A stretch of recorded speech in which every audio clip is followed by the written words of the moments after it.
à travers cette observation, il y a des thématiques importantes à ne pas négliger. Il s'agit notamment de l'administration électorale. Donc, les observateurs devaient voir le travail de la CENI pendant cette période. L'objectif, c'est donc d'ouvrir nos portes pour faire connaître ce que nous faisons ici, ce que les évêques font, comment ils s'organisent, de telle manière que la population puisse savoir ce qu'est effectivement le travail de la Synco. Au départ, nous avons souligné que la CENI n'avait pas organisé beaucoup d'activités. Et c'est tout à fait normal ici de voir que c'est d'abord la société civile qui a assuré le plus d'activités d'éducation civique et en formation des élèves. Toutes ces activités ont quand même visé des groupes spécifiques. Et c'est très important dans un processus électoral qui se veut inclusif.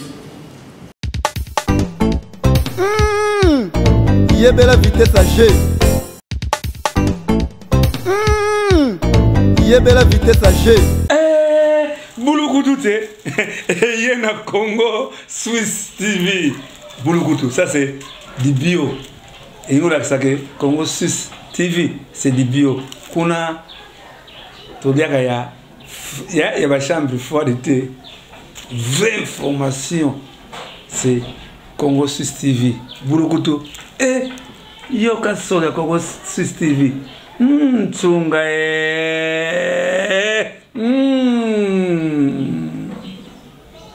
Bana kini, bana poto, wapi partout, bisika bozali, vraiment site na bino yango yo. Site Malonga, Congo Swiss TV. Mon côté ekokani na yango. Donc mutu nyonso koto koyoka basolo kitoko, okolanda basolo kitoko, émission kitoko, ya bino yango yo. Donc musu se zati. Donc boko senti bilengi nango, boko découvrir ma solo ebele, boko mona makabo ebele donc sepeli sabino et longola bino ma souci banine donc site na bino yango yo. Boyoki yango hein. Bisous bisous. Bisous bisous bisous bisous bisous bisous bisous bisous bisous. Oui, bana poto, bana bipa union saison bino bolanda biso. Vraiment vous avez bolanda Congo Swiss TV. Yango ne peneza masolo ya malonga eza na makambo pene ya malonga na kanti boza décider hein Congo Swiss TV hein Congo Swiss TV na gangi bafwe yongo mbio muntu et 26% d'hommes. Et donc si nous voyons tous ces tableaux,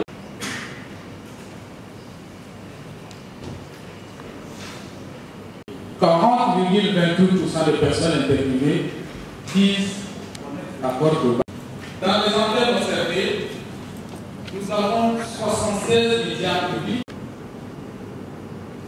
Après les rapports reçus, 7,06% des rapports, mais ce n'est pas représentatif. On aurait pu rencontrer plusieurs missions d'organisation, plusieurs observateurs.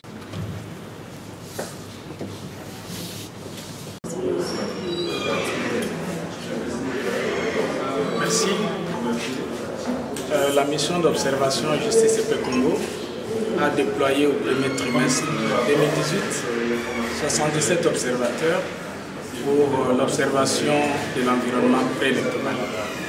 Et cette observation vise quelques objectifs.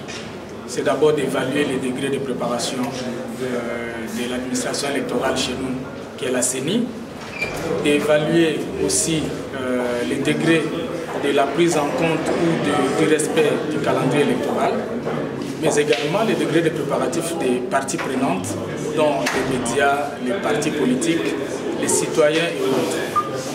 Mais à travers cette observation, il y a des thématiques importantes à ne pas négliger. Il s'agit notamment de l'administration électorale. Donc, les observateurs devaient voir le travail de la CENI pendant cette période. Il s'agit des activités d'éducation civique et information des électeurs, puisqu'il faut informer les citoyens, il faut les sensibiliser sur les échéances à venir, mais également sur les dates importantes du calendrier électoral, mais surtout sur les innovations de la loi électorale. Mais il y a également la thématique sur la participation des femmes au processus électoral. Nous savons tous qu'après l'inscription des électeurs, il y a moins de femmes qui étaient inscrites. Il fallait continuer à observer cela pour que la femme occupe sa place, comme l'attestent les statistiques. Au niveau de notre pays, nous avons 54% de la population qui est essentiellement une population de la femme. Mais il n'y a pas que les parties prenantes, il y a également les partis politiques, très importants puisqu'ils doivent se préparer aux élections. Et l'aspect de la sécurisation du processus électoral est très importante dans la mesure où nous devons avoir des élections apaisées. D'où il fallait voir dans quelle mesure la sécurité est assurée à tous les niveaux, surtout au niveau des antennes, au niveau des agents de la CENI, mais au niveau des personnes et de leurs biens. Et là, nous avons vu à travers la cartographie qu'il y a encore des poches qui posent problème dans certains coins du pays. En rapport avec les médias, une partie prenante très importante puisqu'elle diffuse, elle transmet l'information. Nous avons remarqué que dans certains coins, il y a quand même des médias qui sont fermés. Et là, ça pose un problème. Dans un processus qui se veut honnête, qui se veut un processus qui respecte la loi, où il doit y avoir la liberté d'expression, nous ne pouvons pas comprendre qu'il y ait encore des médias qui soient fermés. Et donc les rapports l'ont montré, et nous croyons qu'à travers ces rapports, les autorités compétentes ou les personnes concernées prendront des mesures pour que ces médias qui ont été interdits soient autorisés à fonctionner normalement. Voilà en bref la présentation de notre rapport sur la période préélectorale 2018. Aujourd'hui le 15 mai, c'est une journée porte ouverte ici à la SENCO. Comment saluez-vous cette journée? Bon, cette journée, ça a commencé d'abord par attendre, on a commencé par attendre nos visiteurs. Donc, comme vous le savez, nous avons programmé la journée du 15 et du 16 mai comme étant des journées portes ouvertes ici dans les institutions centrales de l'Église. L'objectif, c'est donc d'ouvrir nos portes pour faire connaître ce que nous faisons ici, ce que les évêques font, comment ils s'organisent, de telle manière que la population puisse savoir ce qu'est effectivement le travail de la SENCO. On entend ça et là beaucoup de confusion dans le chef des gens qui ne savent pas exactement ce qu'est la SENCO. Et c'est donc l'occasion de pouvoir nous faire connaître et vous dire exactement quel est notre travail et comment nous nous organisons et qu'est-ce que nous faisons. Avez-vous un personnage spécial que vous êtes en train d'entendre par rapport à cette journée?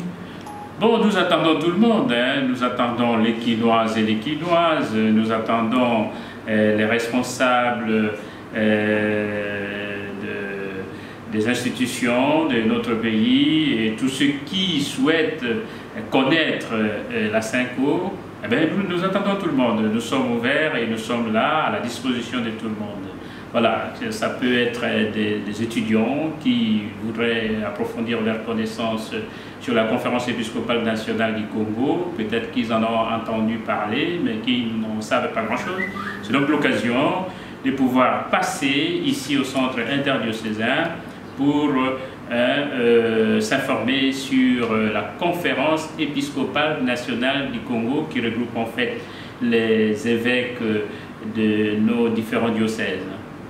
La SENCO a commencé en quelle année? En fait, ici, nous avons commencé en 1961. C'est à ce moment-là que les évêques ont commencé à se réunir pour décider ensemble de l'avenir et des problèmes liés à la vie de notre Église. La SENCO est composée de combien des évêques? Si on peut avoir des précisions. Au sein de la SENCO, nous avons 41 diocèses et 6 archidiocèses, donc ça fait au total 47 diocèses. Donc ce sont les 47 diocèses qui composent l'Église catholique en RD Congo. Dans chaque diocèse, il y a un évêque ou un archevêque. Ailleurs, comme c'est le cas ici à Kinshasa, il y a eu des évêques auxiliaires. Maintenant, ils sont nommés ailleurs, il en reste un. Et maintenant, on a un évêque coadjuteur. Alors, les évêques de la SENCO sont une cinquantaine pour l'instant, c'est-à-dire que les évêques diocésains, les évêques auxiliaires, ainsi que les évêques émérites. Quelle différence entre comment on appelle la SENCO et le cardinal Mosengo? Parce que les gens veulent savoir si Mosengo c'est lui le président de la SENCO ou c'est lui qui décide sur la SENCO. Il y a quelle différence entre lui et les évêques? L'archevêque de Kinshasa, le cardinal, c'est donc le primat de notre Église, hein. C'est donc l'aîné, ou on peut dire ainsi, c'est donc un peu notre comment on peut s'exprimer. C'est quelqu'un qui a droit au respect au sein de notre Église. C'est un peu une personne de considération au sein de notre Église du Congo. Il a été à maintes reprises président de la conférence épiscopale nationale du Congo. Pour l'instant, il garde sa place de doyen et de personnes importantes au sein de notre Église. Mais c'est plutôt Monseigneur Marcel Outembi qui est le président de la conférence nationale du Congo. Donc pour l'instant, c'est le cardinal, il est plutôt président de l'Assemblée épiscopale, l'Assemblée épiscopale provinciale de Kinshasa. Donc l'Assemblée provinciale de Kinshasa est composée de plusieurs diocèses et c'est donc lui le président. Ça c'est au niveau national. Alors au niveau international, il travaille avec le pape pour la restructuration de l'Église, pour la mise en place de nouvelles institutions au sein du Vatican. Abbé Chollet, quel est le premier secrétaire général de la SENCO? Parce qu'Abbé Chollet, c'est lui qui dirige pour le moment. On voulait savoir qui a commencé et c'est l'abbé Chollet qui termine. En fait, l'abbé Chollet, il est secrétaire général pour l'instant. C'est lui le secrétaire général de la SENCO. C'est lui en fait qui dirige les centres interdiocésains. Et nous avons ici au sein de la SENCO un président de la SENCO, un vice-président de la SENCO, et il y a le secrétariat général qui suit les choses au quotidien. Donc il y a lui, le secrétaire général, il y a un premier secrétaire adjoint et un deuxième secrétaire général adjoint. Merci. C'est avec la synthèse à l'Union sur le. Bon, biso to sali journée portes ouvertes na centre interdiocésain na ko tango to sali yango souci eza peza pona kofungola ba porte ya institution na biso kolakisa bato misala oyo biso tosalaka na kati ya bato mingi balobaka 5 mais bayebi 5 malamu te 5 elingi koloba conférence épiscopale nationale du Congo. Lisanga, il y a l'épiscope Banson, il y a la République démocratique du Congo. Alors, Toyebate, église Nabiso, il y a la République démocratique du Congo, et il y a 47 diocèses. On a 47 diocèses, on a 6 archidiocèses, on a 41 diocèses. Et ça, au total, on a 47 diocèses.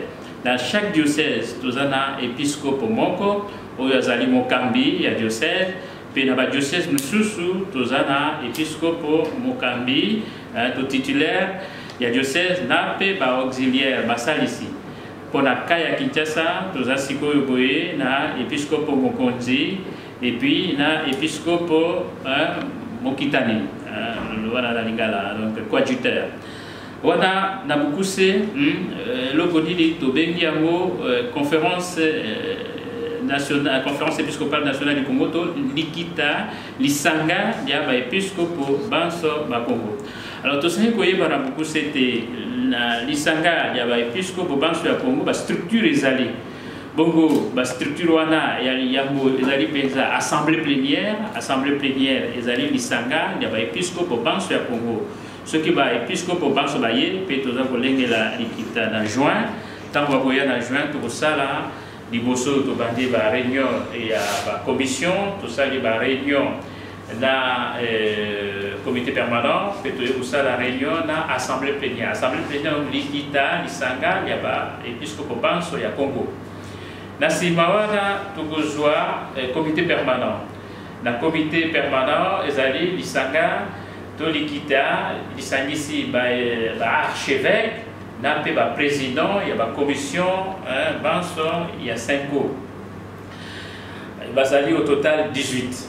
Ce qui est le comme la présidence. Présidence, vous voyez le président à 5 go. Vous voyez le président à 5 go, Monseigneur Marcel Outembi, Oyazali, archevêque, il y a qui s'engage.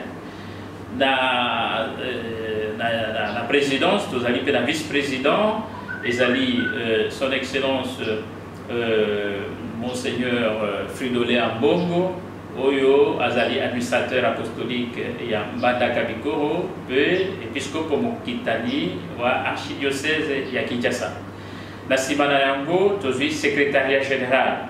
La secrétariat général, Bazali secrétaire général, na secrétaire général adjoint, na deuxième adjoint. Bon aussi ma secrétariat général, nous avons la commission, il y a 5 ans. La commission a 5 ans, ils ont 12. Donc, nous avons la commission de doctrine à foi, doctrine de la foi, commission évangélisation, commission éducation chrétienne, commission apostolat des laïcs, commission de la communication sociale, CERN, ressources naturelles. Voilà, la commission qui doit dans la mode zone et puis la commission Ezali instituée en fonction, il y a besoin de l'église. En fonction, il y a besoin de l'église pour répondre à besoin pastoraux, il y a l'ecclésia. Alors, tout ça dans le mot 12, si il y a la commission, il y a l'assemblée provinciale.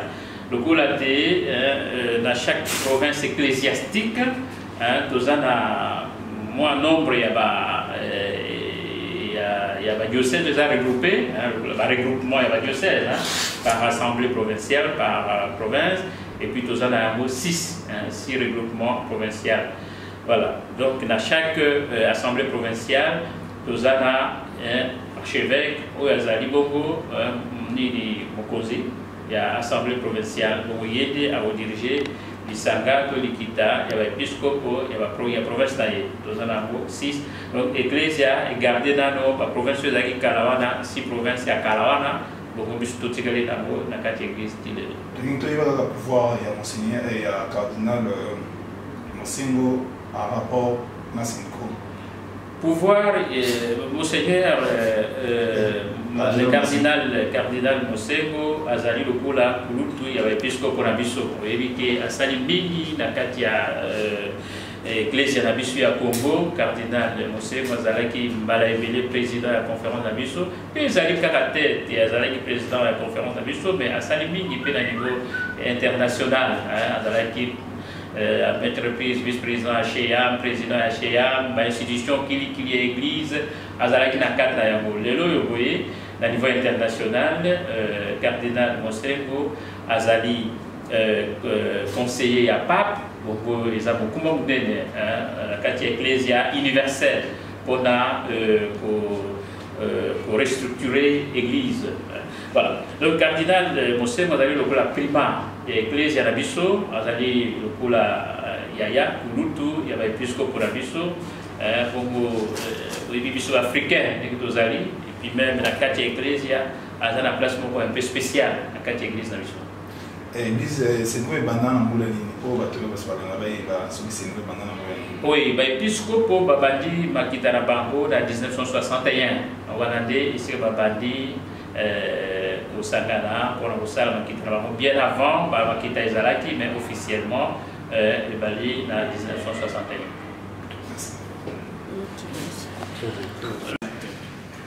Au départ, nous avons souligné que la CENI n'avait pas organisé beaucoup d'activités.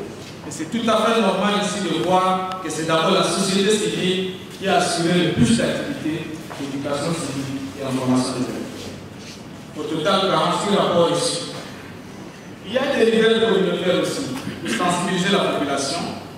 Un total de 26 rapports. Les partis et les groupements politiques aussi ne sont pas restés. Ils ont sensibilisé leur base. Ça fait 23 rapports. La CENI en a eu 12 rapports de nos activités. Les médias, qui est une partie prenante très importante, a également assuré les activités d'éducation civique sur base de 11 rapports. L'administration locale 2 et la police un seul rapport.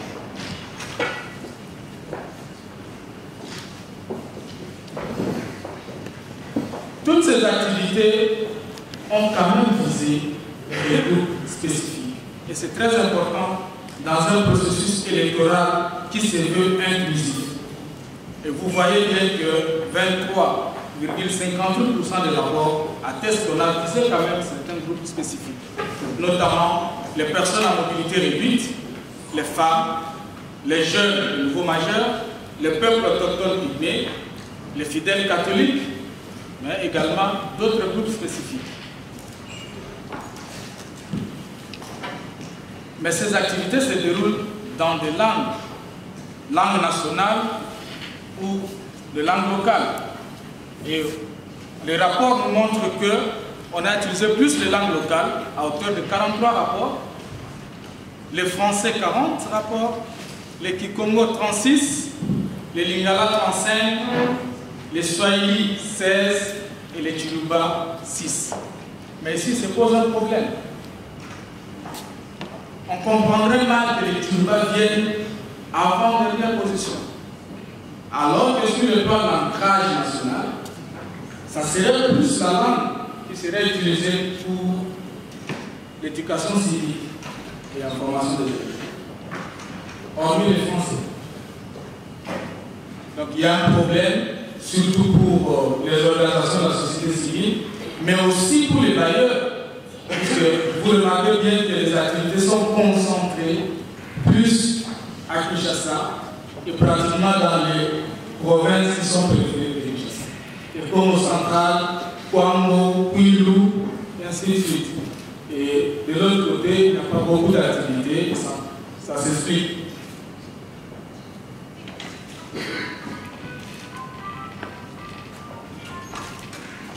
Nous avons parlé du problème de la sécurisation. Et il est important de souligner que 99,06% attestent que les activités d'éducation civique se sont déroulées sans incident majeur. Et ça, c'est très important.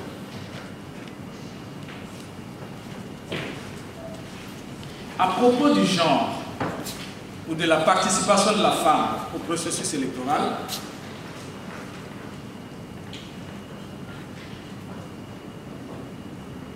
les études montrent que la population congolaise est composée en majorité de femmes, et c'est à hauteur de 54%. Et si nous regardons les rapports reçus au regard de la représentativité de la femme dans les institutions, nous voyons ce pourcentage qui ne reflète pas cette majorité de la femme au niveau de la population congolaise. Il n'y a que 8% des députés nationaux femmes, 5% des sénateurs, 7% des députés provinciaux et 4% des gouverneurs. Il se pose un problème.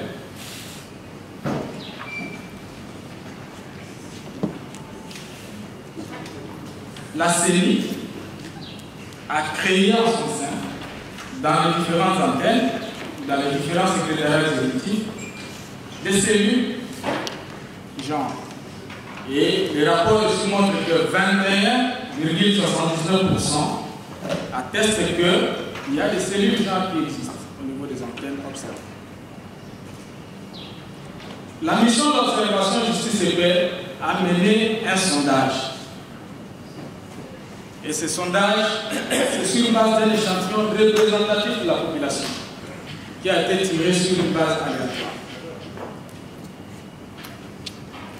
Et il y a eu 2450 personnes interviewées sur des thématiques différentes. La loi électorale, les innovations de la loi électorale, sur le calendrier électoral, sur la machine à voter,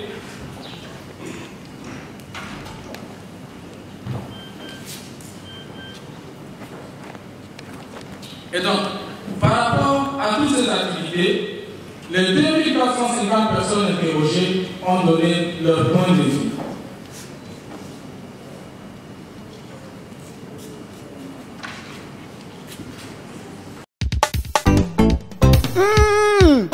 Yebela vitesse à G. Yebela vitesse à G.